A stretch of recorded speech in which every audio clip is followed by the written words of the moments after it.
If you're tired of making promises to yourself and then breaking them, then this is the video for you. Just a couple of years ago, I was a guy who had a lot of ambition. I wanted to be a straight A student, I wanted to be a star athlete, and be someone who was quite intellectual. But I had accomplished none of these goals. Not because I wasn't talented, but because I didn't know how to be disciplined and work towards them. Instead, I would just end up being distracted with social media and constantly end up procrastinating things. But that isn't who I am anymore. I am now someone who wakes up at 4 a.m., then I do about 4 hours of deep focused work. I lift weights at the gym, train martial arts 6 days a week, and I finish reading a book every month. I'm now living the lifestyle that I'd always wanted to live ever since I was a teenager. And in this video, I'm going to share with you 2 principles that allowed me to make this transformation possible. Now keep in mind that this isn't going to be just some feel-good advice. These principles are going to require you to make some serious lifestyle changes, but they have worked so ridiculously well for me and the dozens of people that I've worked with, so they're definitely worth putting some effort into. Let's get right into them.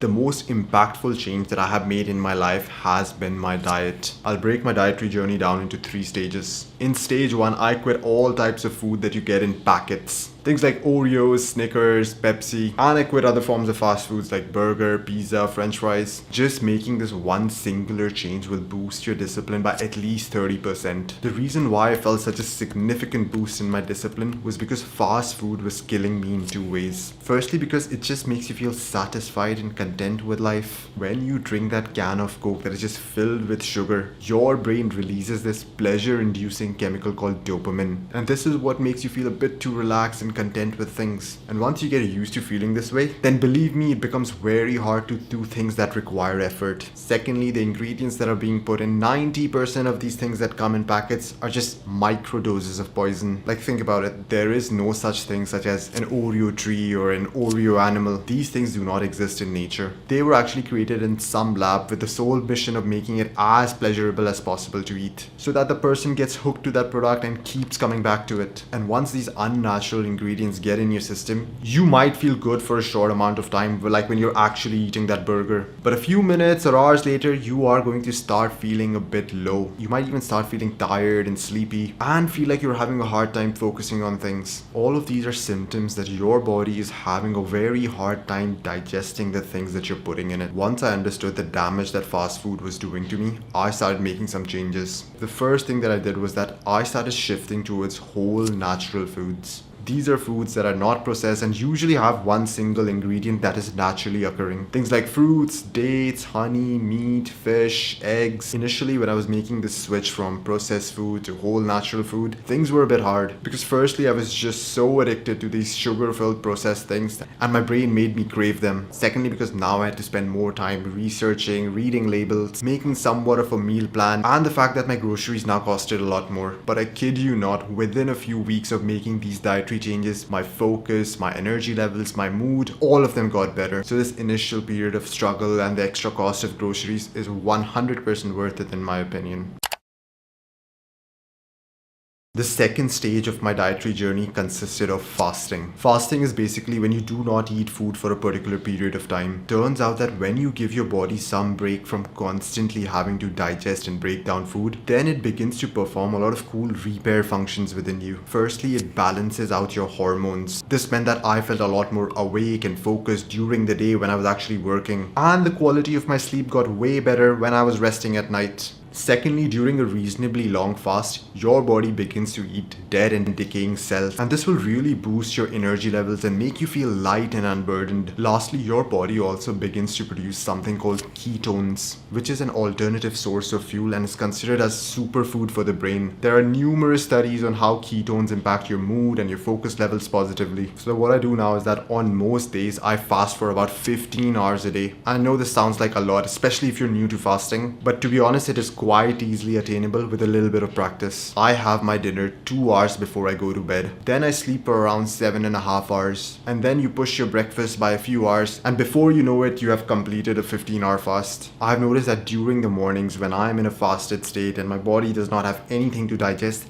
that is when I feel the most focused and productive. And that is exactly when I schedule most of my cognitively demanding work. Also, once in a week, typically during my off day, I do a longer fast. The fasting community calls this OMAD, which stands for 1 meal a day. It basically means that you skip breakfast, you skip lunch, and just have your dinner. And this feels like such a detox. If you're feeling a bit sad, or you're feeling a bit out of energy, or you ate something that you really should have avoided, then one of these long fasts will really help you reset yourself. If you're someone who has never given fasting a shot, then I highly recommend that you join the fasting community on Reddit. And I also recommend that you check out some videos by Dr. Sten Ekberg and Dr. Eric Berg. These were my resources when I started my fasting journey. I now feel empowered having this powerful tool of fasting in my toolkit.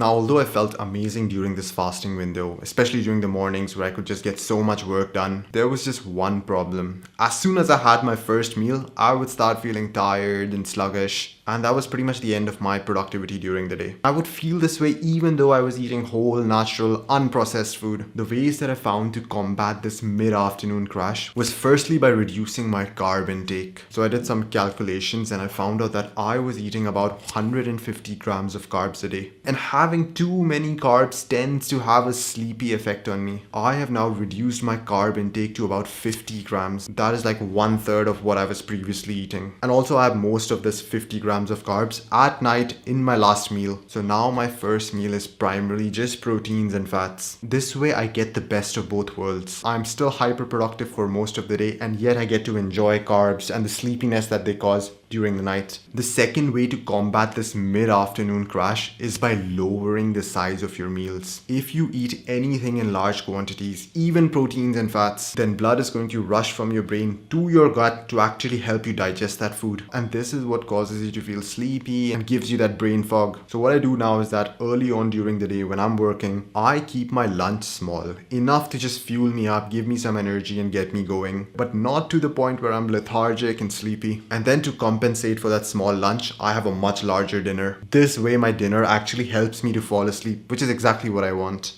In the 21st century, most things around you are designed to make you mentally weak and keep you hooked to instant pleasure. From things like porn, doom scrolling, video games, all the way to actual consumable things like weed, cigarettes, alcohol. And it's only going to get worse as technology advances and figures out new and powerful ways to stimulate the human mind. If you're someone who's trapped in this mess, you're addicted to things, you don't really know how to break free from them, you've been relapsing over and over again, then I have some news for you. I have designed a program that allows you to win back control over yourself and break free from the chains of these bad habits. This program has been developed using my own personal experience of being hooked to these bad behaviors for over 20 years of my life, and also having helped dozens of men overcome these addictions. So check out the link in the description to find out more about it.